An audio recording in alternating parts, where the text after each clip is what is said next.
Okay, Masechet Eruvin Daf Ayin Gimel. We have a number of interesting topics tonight. Here's the outline. We're gonna start off talking about whether or not dependents can form a unit. So in other words, when you have different people that are not related to each other in a courtyard, they all have to contribute.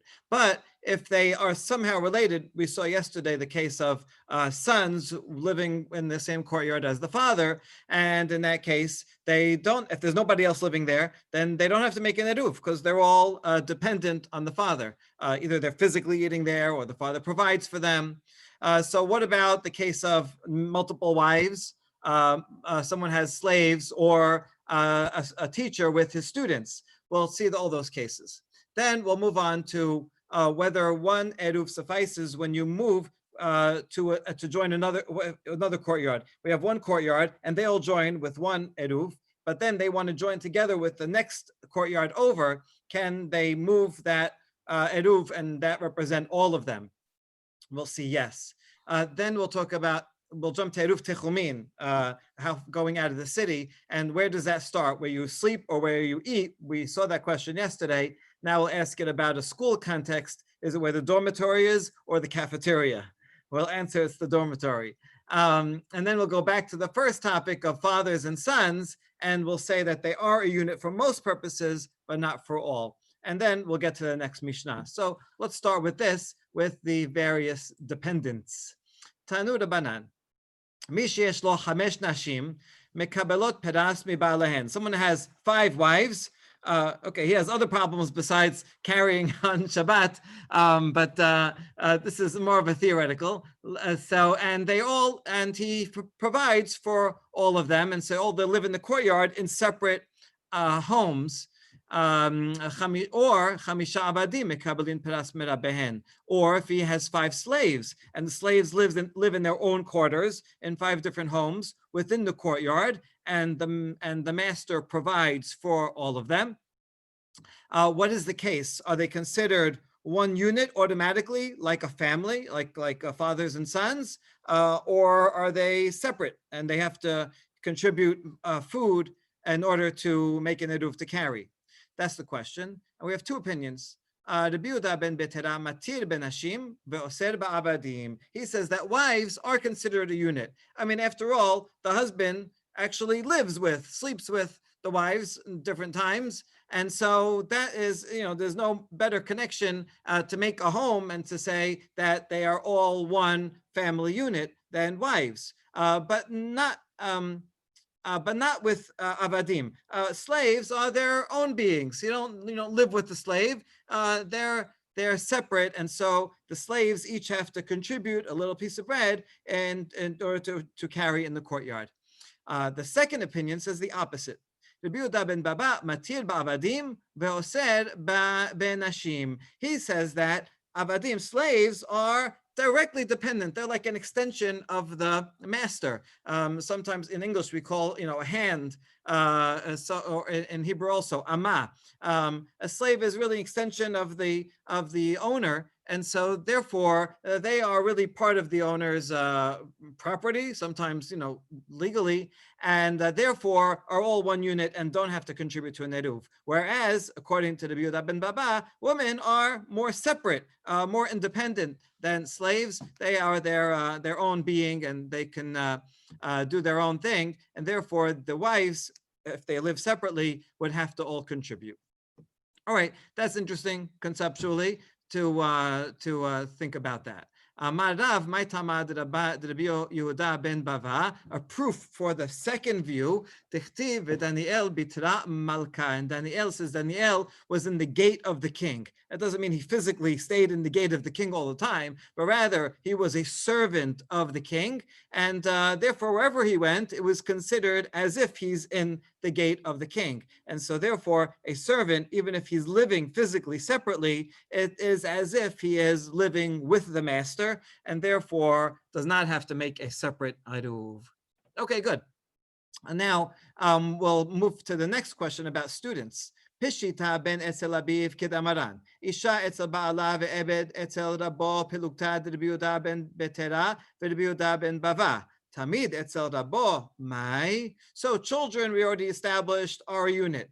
Wives and slaves, we already saw as a machloket. But what about students? See, in those days, it wasn't like today. You just come to school and go home. Students would live together with the teacher, and they would serve the teacher, go get their dry cleaning and serve them food. And so they were in a way kind of like what do you call it when someone goes to learn a trade with a what? An apprentice.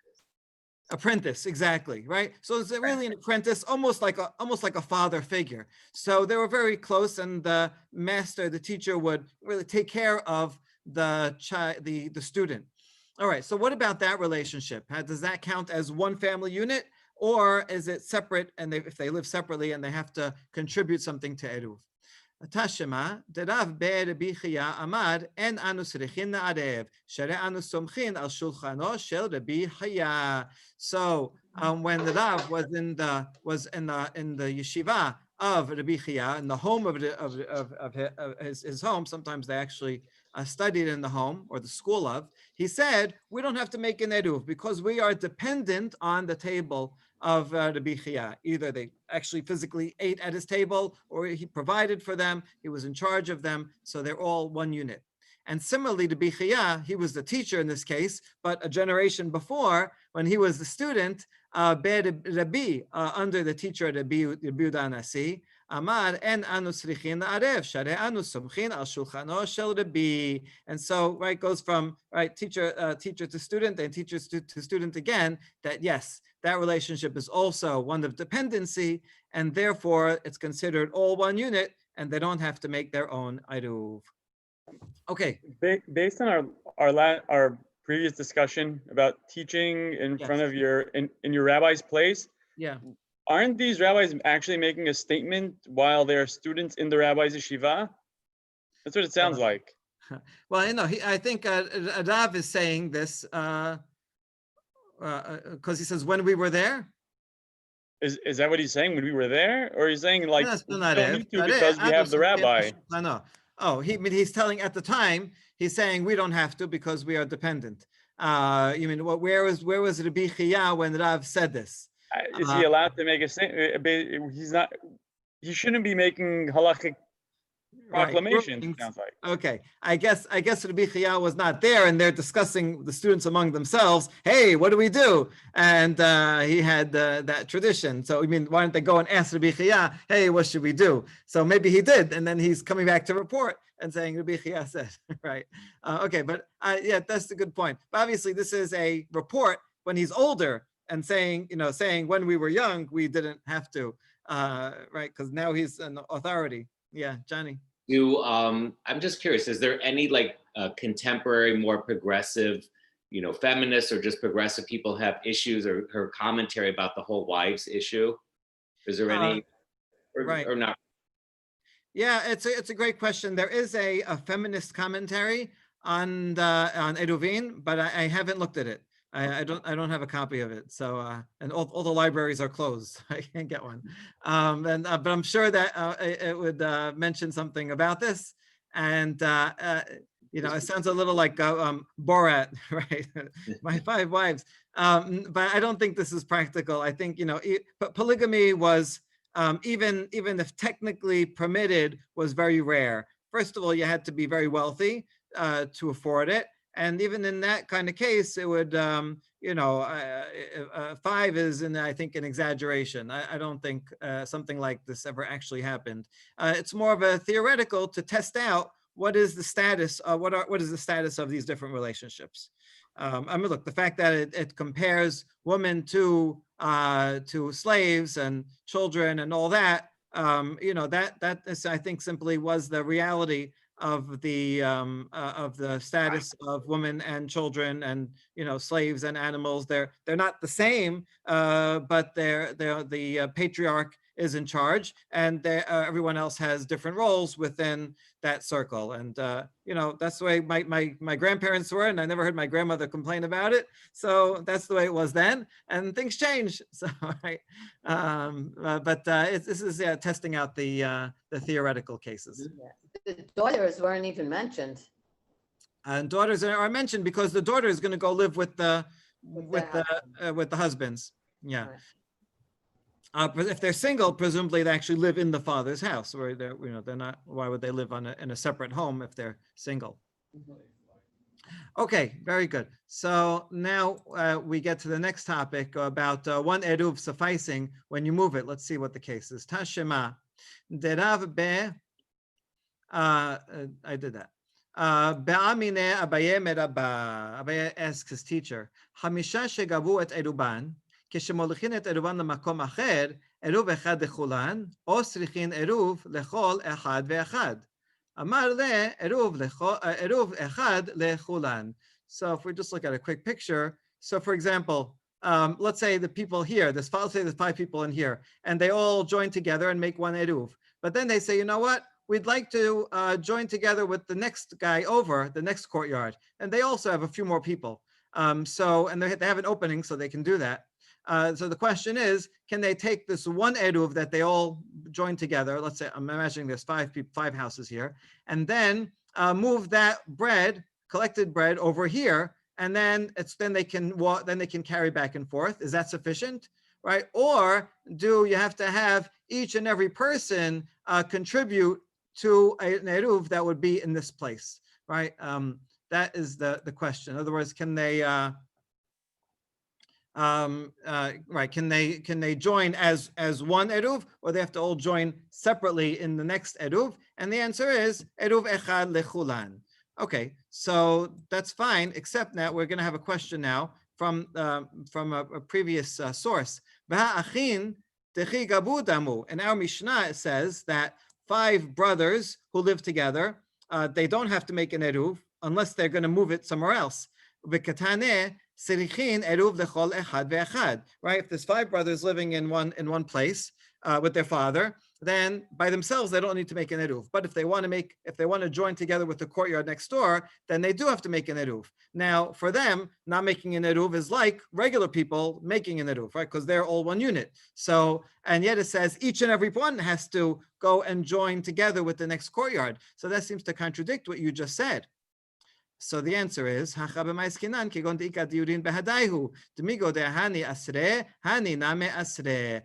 that if you look at the Mishnah, you'll see that was talking only about a case where there is a father and 5 sons, and also non-family members in their own courtyard. And in that case, when they want to join together with the courtyard next door, then they will each and every one of them have to contribute, because when there are other people there, so then their family unit breaks their family unit, and they have to make an eruv. But you would be correct. If it was only the family members in courtyard A, then just one of them, just the father, could give something to the next courtyard, and that would represent the entire family. So that's the difference. When you have only family members in a courtyard, they are all a unit. They don't have to make an eruv, and they can join another just with one contribution. Whereas if there are other people in the courtyard, then they have to take those people into account. And depending on, remember, where they actually deposit it, they would all have to contribute, and all have to contribute to one next door. Okay, so that resolves that. And we say, Hachina namin mistabera. And in fact, this makes sense from the halacha, the katane, ematai, in the Mishnah that we're discussing from yesterday. It says, ematai, when is this true? Bizman shemolichin et eruvan v'makom acher. That's when they have to contribute, when they take it somewhere else. Avalim haya eruvan ba'etzlam, but if other people are bringing the food to one of their homes of the family, or she'en diurin imahen bechaser, or if no non-family members live in the courtyard with them, en tzrichin la'arev shema mina. So that is actually very explicit in the Mishnah, and so that is no problem. Okay, good. Now we get to the next question. We're moving from eruv chatzerot to eruv techumin. And so here the question about food or sleeping place. Bene be'erav, the students, that literally means the children of the house of Rav, but it doesn't mean his children, it means the students in the, and be'erav could mean the teacher's home, or it could also mean the bet midrash. And sometimes they were the same place, maybe two different floors in the rabbi's home, or it could be a separate bet midrash. So whatever it is, the school building where they lived. So they sleep in one place where they, where the rabbi is, but they go and eat in a different place in the field. And so let's imagine the cafeteria or the falafel place, right, is further away. And they come and they sleep in the dormitory or in the / rabbi's house. When we come to measure the Techum Shabbat, right, in the 2,000 amot, where is their place if they eat in one place and sleep in another place? Is it from the house of the sage, the dormitory, or from the cafeteria? Okay, good question. The answer is from the dormitory. It's wherever they sleep. That's their main place where they are sleeping. All right, good. Well, but hold on, we have a question. So hold on. I mean, could we, in contemporary terms, are we talking like a yeshiva or a boarding school? Like, let's say, Lakewood these would or be like Baltimore? Yes, these were boarding schools, but much smaller. It was more like a study circle. Not like a giant school with hundreds of students. This was more like a private group that would attend to, more like an apprenticeship with I don't know, I can't guess how many, but 10, 20 students like that. Okay. והרי נותן את עירובו בתוך 2,000 אמה, ועתה ובית בביתי דמשכינן לתחומה מעירובה. Hold on, we have a very basic question here. You're telling me that we measure the eruv from where the person is sleeping, but just go to the standard case of making eruv techumin. When you do that, you walk somewhere 2,000 amot, you put your meal there, and then you go back and sleep. And the whole point of that is that your 2,000 amot will be from your meal place, not your sleeping place. Otherwise, what will be the whole point of putting the food in a different place, right? The whole law of eruv techumin is that it goes after your food. So why are you telling me here that the dormitory, it should always be the cafeteria? Okay, we have a logical answer. You know what? Actually, we're going by the psychology of the person. Where do they want to be? It's not a cut and dry answer. We have to psychoanalyze.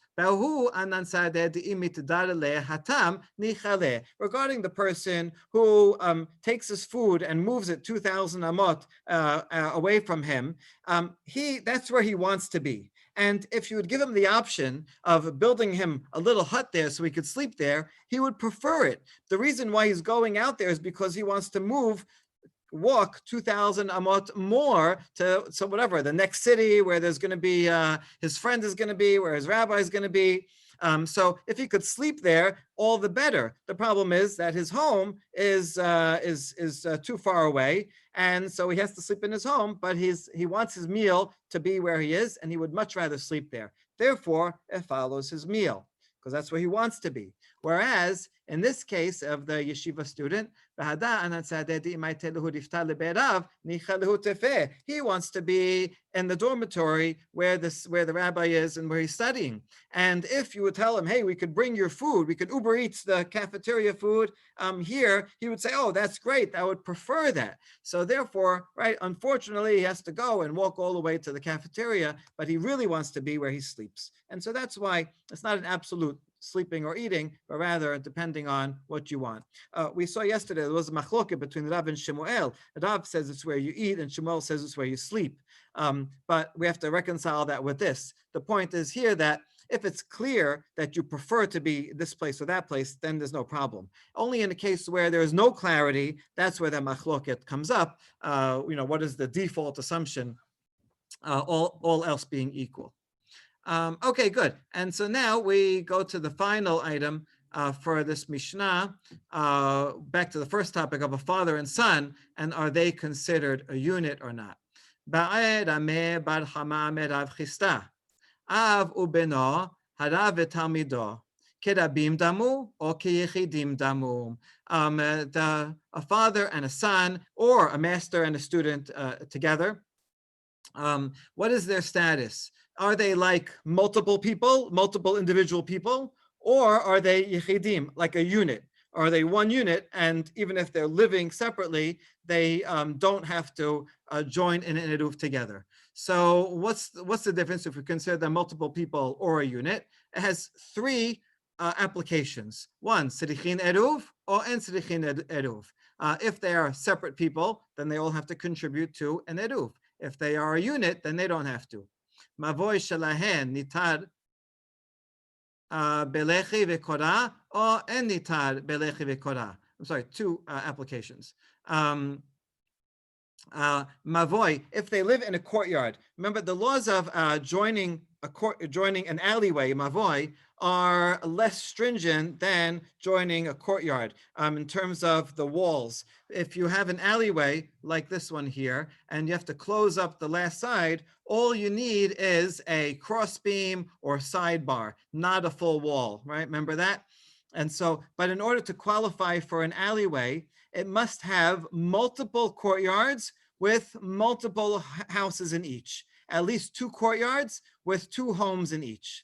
And so those have to be separate courtyards and separate homes. So here, it's actually better if they are separate people, right? If you have, let's say, a father and son in one, and they count as a unit, then that won't be two homes. And if it's not two homes, then this doesn't count as an alleyway. And if it doesn't count as an alleyway, you cannot use simply a crossbeam. It would have to be like a courtyard, and you need a bigger enclosure. So you see that this consideration works both lekula and lechumra. So that was the question, and the answer is Amale tinituha avu beno harav v'talmido bizman she'en imahen diurin harehen keyechidim ve'en sirichin le'arev. When father and son or master and student, if there's nobody else living there in the courtyard, they are like yechidim. They are a unit, right? They are not like rabim. And so therefore, since they're a unit, they do not have to make an eruv. And on the lehachmir, mavoy shelahen nitar belechi v'kora. But regarding the law of mavoy, they're considered separate.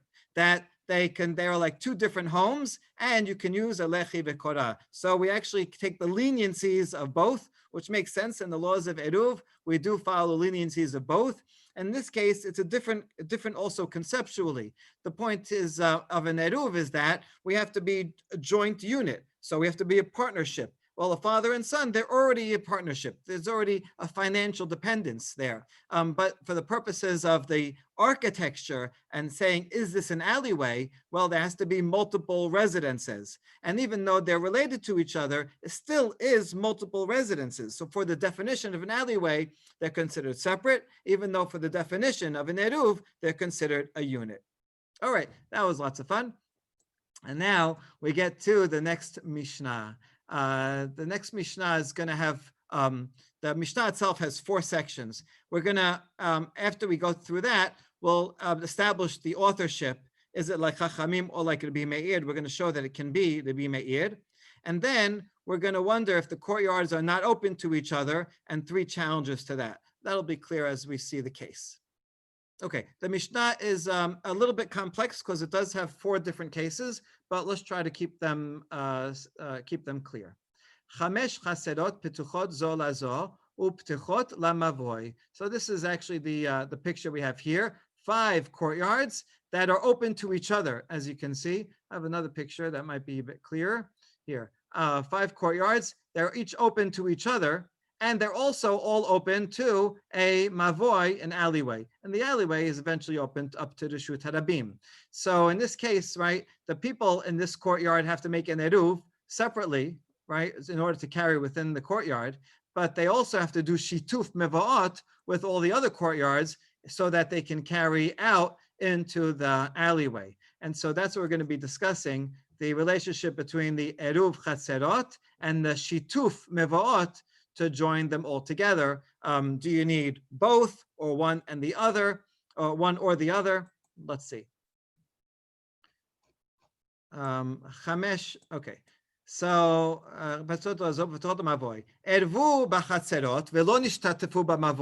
what if they each made an eruv in their separate courtyards, but they did not join all the courtyards together with shituf mevaot? Then, obvious, it's chronological, mutarin b'chaserot, vasurin b'mavoi. Then they can carry each within their own courtyards, but they cannot carry out to the alleyway.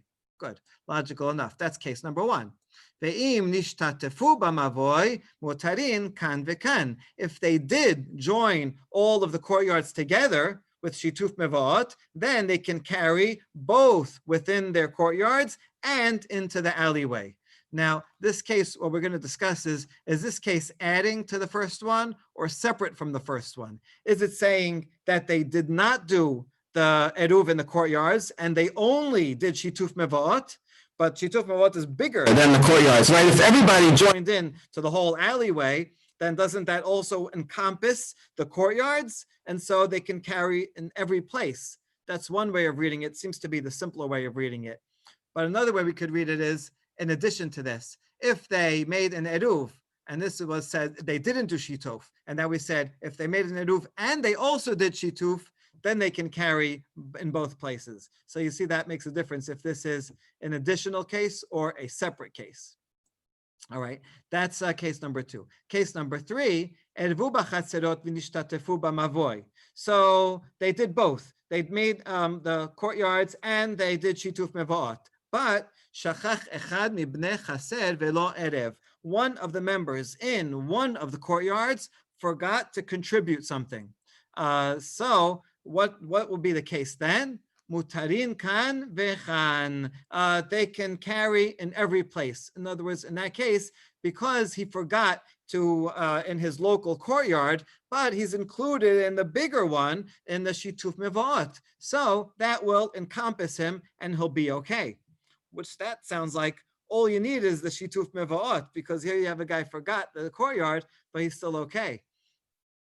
And then the fourth case is,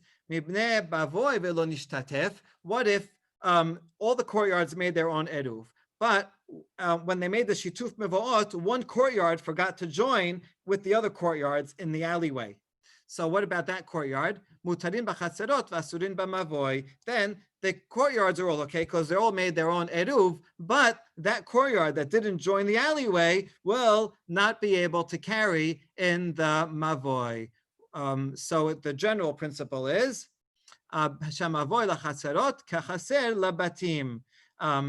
there's a macro and a micro. The alleyway is to the courtyards as the courtyard is to the individual homes living there. Right? Okay, so that makes it all, I think, pretty clear. In this last case, when a whole courtyard forgot to join, that's actually a problem not only for the courtyard, but for everybody else also. Because now you have people that are not allowed to go to the courtyard, but they're not joined. So, can they relinquish their property?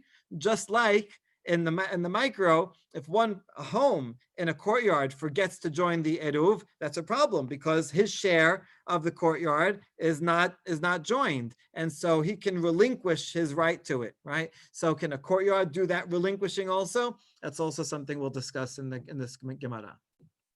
All right. So, Maneh. First, we ask, who is the author of this baraita, of this Mishnah? Rabbi Meir hi damar ba'inan eruv u'ba'inan shituf. Okay, there was a machloket, daf or two, a couple of dafim ago, between Rabbi Meir and Chachamim. Rabbi Meir says that you need to do both eruv in each courtyard and shituf with the courtyards together. You need both if you want to carry in the courtyards and also carry in the alleyway. Against him was Rabbanan, who said either or. Either or means, right, either I do the shituf of all the alleyway, and then that subsumes all the courtyards, or if I join the courtyards together, if I join each courtyard and join the courtyards together. See, that's why this case is, that's why I mentioned that there are holes between each one, right? If there are holes between each one, and let's say I do an eruv with all the courtyards as one, right? Imagine there's forget the mavoi for a second, right? If everybody collects food and they put it all in one courtyard, then they can all carry to each other. According to Rabbanan, if I do that, then they can also carry to the mavoi, and you don't need a shituf mevo'ot, right? So you can do either one or the other. So we see in that machlokes, it's really two extremes. Either you need both or you need one or the other suffices. Now, how about our Mishnah? Who does it follow? So at first we say it must be the Meir. Hold on, does that work? Ema mesi'ata. Say the middle clause, im nishtatefu b'mavoi, meaning the second clause. If they joined in the mavoi, mutarim kan vechan, then they can walk anywhere, even though they only did the alleyway. Atan Rabbanan, that sounds like Rabbanan that says all you need is one. So the Amre bechadasage. Halakashya im ve'im nishtatefuna meka amar. Oh, then we can answer that. The second case was adding to the first case. The first case said if they only do the courtyards but not the alleyway, and now the second case says, and if they also did the alleyway, the courtyards and the alleyway, then they can carry everywhere. So in that case, they did both. So now we saved ourselves for the Bimeir, right? The Bimeir is okay with that. All right, so we got the first two cases can follow to fit with the Bimeir. How about the next ones? They did both, the courtyards and the shituf mevaot. But one of the members in one of the courtyards forgot to join. You said mutarim lechan vechan. That's okay. Hechidame idela batil amay mutarim. If he did not relinquish his property, then why would they be allowed? He's excluded. It's a problem. Ela peshita de batel. Must be that he did do bitul. Okay. If so, now let's look at the sefa, meaning the fourth case. שכח אחד מבני ואבוי ולא נשתתפו מותרים בחצרות ואסורים במבוי. If one of the courtyards forgot to join in the alleyway, then the other guys can each carry in everybody can carry in their courtyards, but they cannot carry in the mavoi. Now, ide batil amayasurin b'mavoi. If they could do bitul, if you're assuming it's a case where they did bitul, and so the courtyard would relinquish its right to the alleyway, and then it should be allowed. If the third case is where they did bitul, the fourth case should also be when they did bitul. So let's, it's a problem. And if you're going to tell me, maybe he thinks that an individual can relinquish his rights in the courtyard, but a courtyard cannot relinquish its rights to an alleyway. That doesn't work like that. Bimeir, regarding a case where of renunciation of an alleyway said that you can do that. So that's no good. We couldn't possibly answer that. Ela peshita de la batel. Rather, the third and fourth case have to be where he did not relinquish his rights. Umidesefa de la batel, reshaname la batel. If the fourth case is not relinquishing, then the third case also is not relinquishing, and therefore now we have a problem. Resha vesefa de bimeir mesiata rabanan. And now what are you going to say? Now we have a jigsaw puzzle. The beginning and the end, you're going to say is be meir because those are machmir, right? You can only do one or the other. But then the mitziata, the third case, right? The first and 2 and 4 are to be meir. Those are the problematic. Those are the ones you can't do it. But the middle case where it says they can carry, that's Rabbanan. Doesn't make sense. You can't have multiple authorship switching off like that in one Mishnah. Rather, we conclude kula to be meir he. וטעם המאי אמר רבי מאיר בעניין עירוב ובעניין שיתוף שלא לשכח תורת עירוב מן התינוקות ואחר כיוון דרובה ערבו למשתכחה. It can all be Rabbi Meir. And let's go back to Rabbi Meir. What was his reasoning? The truth is Rabbi Meir agrees that if you do a shituf mevo'ot, that is bigger than and includes all the courtyards. So all you have to do is do that joining together of all the courtyards, and the courtyards are encompassed, and you don't even have to do an eruv in each one. That's really his opinion. But he said, if we allow that, then everyone will only do shituf mevo'ot everywhere they are. They won't do eruv chatzerot, and then the whole law of eruv chatzerot will be forgotten for the next generation. And therefore, he required doing eruv chatzerot just to keep its memory alive. But in case number 3, most of the courtyards did an eruv chatzerot. Only one of them forgot. Well, if only one of them forgot, then we're not going to forget the whole law of Eruv Chatzerot, because most of the people are doing the Eruv Chatzerot. And that's why he's lenient in that one, because really from the letter of the law, you only need one. And in that case, you won't forget it. And so now we saved all of them. Okay, so that took some work to figure out, but we're able to resolve that the whole Mishnah is in fact Rabbi Meir. Okay, good. Now, the last topic is regarding these slits in the walls, right? That the Mishnah assumed, our Mishnah, in our version, says there are slits in the walls between each one.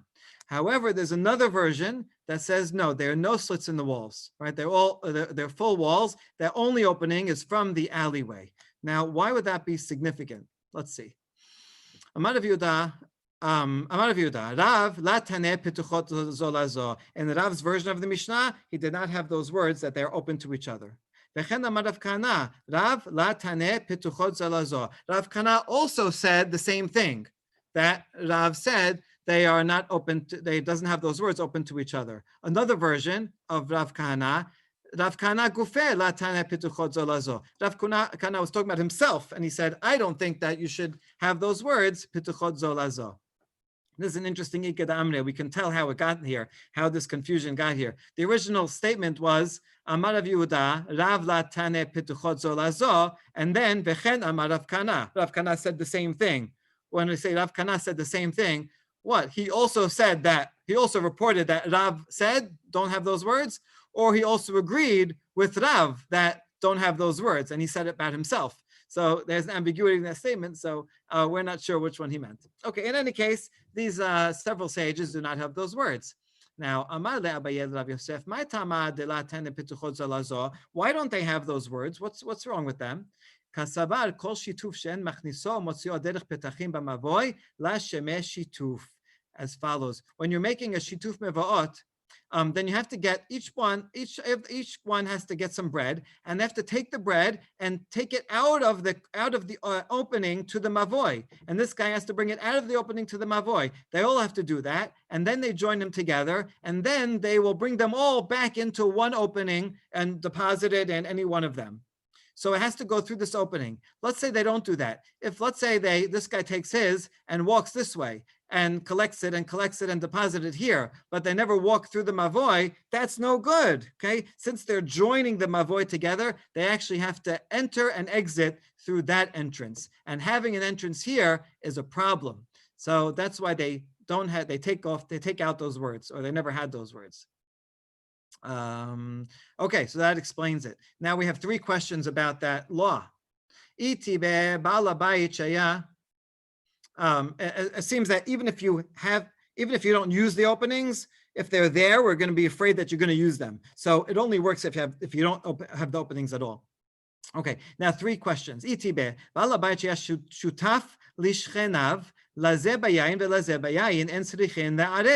Remember, we had a Mishnah where we have three people, right? And right, that was the case of I buy a bottle of wine with Mark, and I join together and buy a bottle of wine with Johnny, right? And so these are two separate things that we're doing horizontally, and that doesn't. It seems like we're just hopping over to each other's courtyards to come and drink them together. So isn't that a question?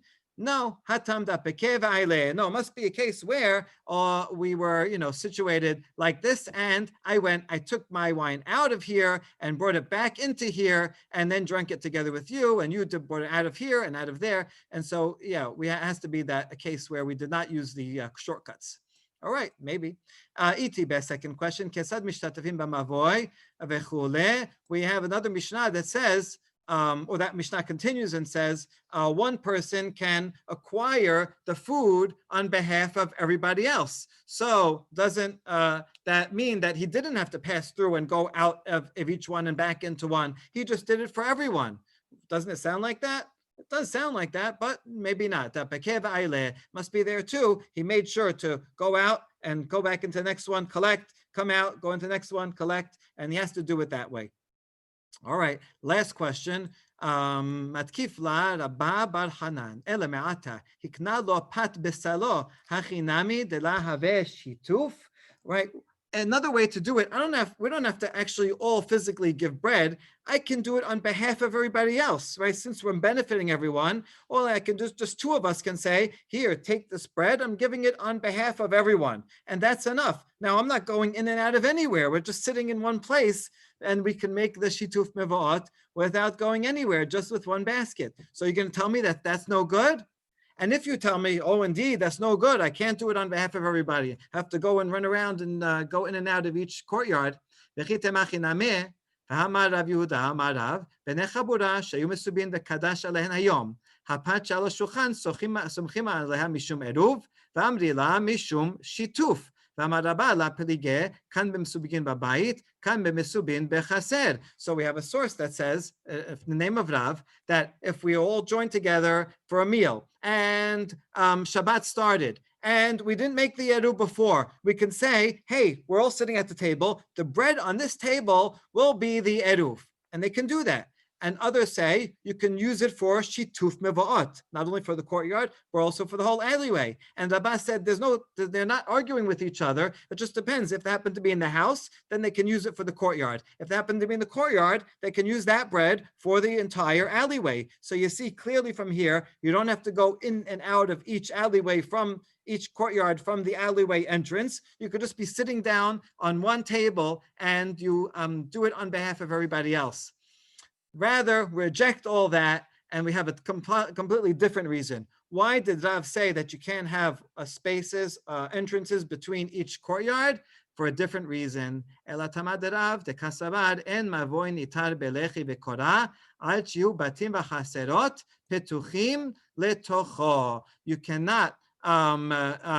cannot permit a mavoi that has an open side with just a crossbeam or just a pole, unless the batim and the chatzerot are open to each other. Unless there are houses and courtyards opening into the courtyard. But if the courtyards are all connected with each other, then it does not work.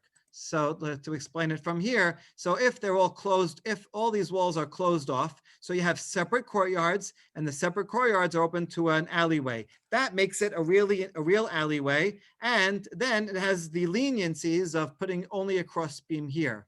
However, if these are all open to each other, then the alleyway becomes not really necessary because you can go in and out through the courtyards. And so that has a different status altogether. This is just a bunch of courtyards. And a bunch of courtyards you can permit in a different way by making an eruv techumin through all the courtyards, that everybody in all the courtyards will deposit one eruv in one of them. And so therefore, this is not considered a halachic mavoi, and you cannot use that permission, but you'd have to somehow close it off totally and make an eruv chatzerot. And that's why he said that you have to close them off, and not because you have to go in and out of every entrance and not through these entrances. And so now we'll be able to resolve all those questions, and we see it's a matter of architecture of what a mavoi is supposed to look like.